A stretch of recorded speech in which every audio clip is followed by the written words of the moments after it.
Hey everybody, PC WizCube here, and today I will be reviewing the ShengShou Aurora. The ShengShou Aurora is $9 from the cubicle.us, and it is definitely worth it. The Aurora is within the realm of the top cubes on the market and can compete with really popular cubes like the DaYan ZhanChi and the Guhan version 2. So let's talk about performance. Speed-wise, this cube is pretty fast. Its speed is actually pretty similar to that of the DaYan ZhanChi, so it's pretty good. With quarter cutting, this cube can cut 45 degrees. Not always easily, but it can definitely cut line to line pretty easily. And it can reverse corner cut about 2/3 of a piece, which is really good.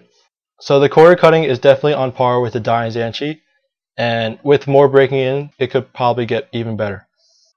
For popping, I personally have not encountered any pops, but I've only done about 100 or so solves, and I guess my tensions are kind of tight.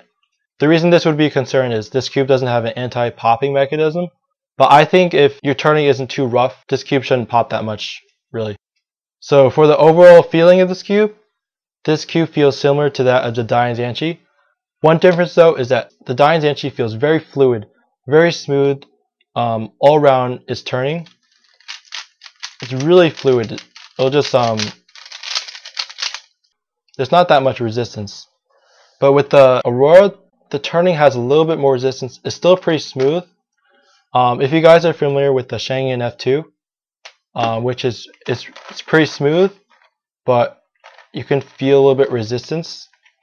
The Aurora, the feeling of the Aurora is in between the F2 and the DaYan ZhanChi.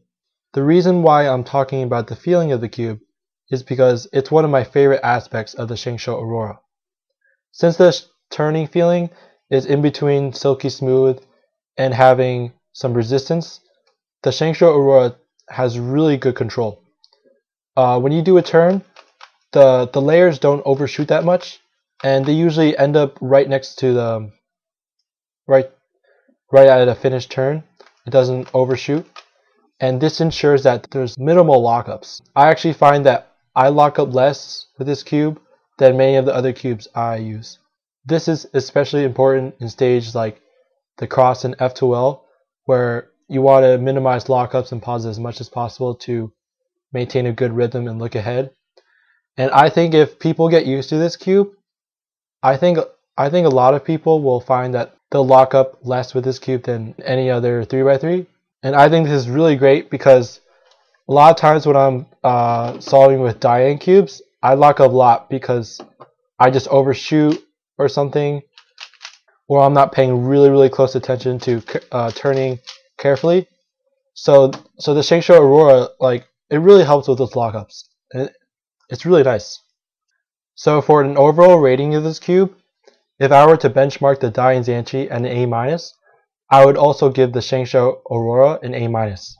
So the reason is the ShengShou Aurora has great turning speed, really good quarter cutting and reverse quarter cutting. It doesn't pop that much. It has a really nice feel, really satisfying feeling. And my favorite aspect of all, it has great control. It doesn't lock out that much, so that's a really nice aspect for solving. The reason why I don't give it a higher score is because it doesn't have the same speed and fluidity as the DaYan cubes. Like the DaYan ZhanChi and the DaYan Guhan version 2, they have a really nice speed, raw fluidity. They can turn really fast. And as I mentioned before, the Aurora, the turning you have to put slightly more effort into it. Not that much more effort, but a little bit more. And that could be annoying for some people who like really fast cubes. And maybe for one-handed users who don't want to have a cube that requires a lot of effort because they'll tire out their hands.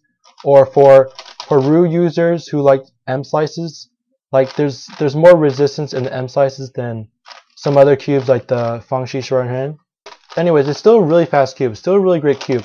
But for some people who want a really fast turning, not too much effort, I say the DaYan cubes are slightly better than that. Not that much better, but a little bit more. So if you like the DaYan cubes, like their speed, and you're an accurate turner, you don't have too many lockups, I would say the ShengShou Aurora I don't think you like it that much better. But I would say for the majority of the people, I don't think you need to turn like super fast, because these cubes are really, really fast. So it's really good for most people. I think it's as good as the DaYan cubes, and it could even be better because of the main aspect of it has great control. It doesn't lock out that much. So would I recommend this cube? Yes. It has a great value, $9. It's a great cube. It wouldn't necessarily be like that much better than the DaYan cubes. I would say maybe slightly better, but if you want a good cube at a great price, I definitely recommend this. So anyways, thanks for watching this video. The question of the day is, if you have a ShengShou Aurora, what do you think of it? Do you recommend it? Do you like it? And if you don't have a ShengShou Aurora, do you prefer raw speed and fluidity or more control? Anyways, thanks for watching, guys, and see you later.